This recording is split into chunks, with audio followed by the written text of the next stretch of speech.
பொதுவாக தமிழ்நாட்டு அரசியலுக்கு, தமிழ்நாட்டு நலனுக்கு திராவிட இயக்கங்கள் நல்லா இருக்கணும்னு நான் சொல்லுவேன். புது பிளேயர்கள் வரட்டும், ஆட்சிக்கே வந்துட்டார் ஒரு மாற்றுன்னு சொல்லி.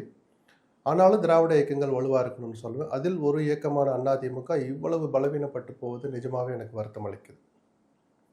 ஏன்னா ஜஸ்ட் லைக் தட் அந்த கட்சியை அப்படி ஒதுக்கி புறந்தள்ளிட முடியாது. ஆனால் இந்த நிலைமை வரும்னு தேர்தலுக்கு முன்னாடி இருந்து நம்மெல்லாம் கணிச்சோம். மதுரையில் நடந்த 2வது மாநில மாநாட்டில் விஜய் தன்னுடைய கட்சியினுடைய மாநில மாநாட்டில் வெளிப்படையாகவே அதிமுகவை குறிவைத்து வலைய வீசினார்.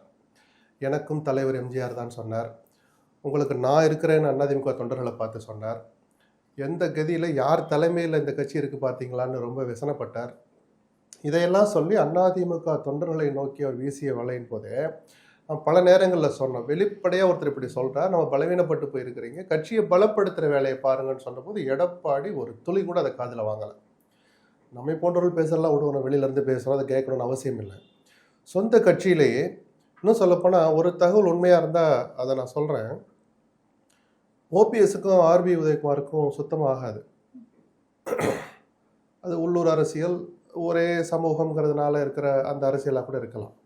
அந்த உதயகுமாரே தேர்தலுக்கு சில மாதங்களுக்கு முன்பாக எடப்பாடியை சந்திச்சு, அண்ணே ஓபிஎஸ் எந்த நிபந்தனையும் எனக்கு இல்லைங்கிறார், கட்சியில் சேர்த்துக்கிட்டா போதுன்னு சொல்கிறார், தயவு செய்து அவரை சேர்த்துக்கோங்க, அவரை சேர்க்கலைன்னா அவர் அப்படியே தனியார் என்னாலோ வேறு எந்த முடிவு எடுத்தாலுமோ நம்மளை ஒரு குறைஞ்சது ஒரு 10-15 தொகுதி நம்மளை பாதிக்கும்னு சொல்கிறார். அது யாரை எதிரின்னு நினைச்சாரோ அந்த உதயகுமாரை யதார்த்தத்தை புரிஞ்சுக்கிட்டு எடப்பாடின்னு சொன்னபோது இன்று வரை எடப்பாடிக்கு ஆதரவாக வீடியோ வெளியிட்டு கொண்டிருக்கிற அந்த உதயகுமாரின் பேச்சை கூட எடப்பாடி கேட்கல.